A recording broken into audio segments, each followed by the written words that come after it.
Hello! Ang ulam natin ay beef steak. Ayan, isang oras kong nilaga.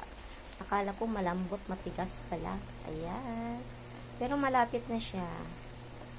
Ayan, medyo malambot na. Nilagyan ko ng Sprite calamansi. Siyempre with sauce. Thank you. Ayan, dry na siya. Ayan, konti na lang sauce. Paluto na. Pinatay ko na po yung apoy. Ayan. Ayan, gusto tayo ng sibuyas para sa beef steak for toppings. Ayan.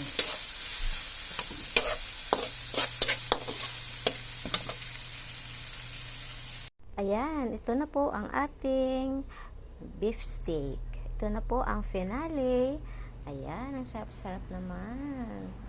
Siyempre, ako nagluto. O, diba? I love cooking. Ayan. Perfect. Thank you for watching. Bye!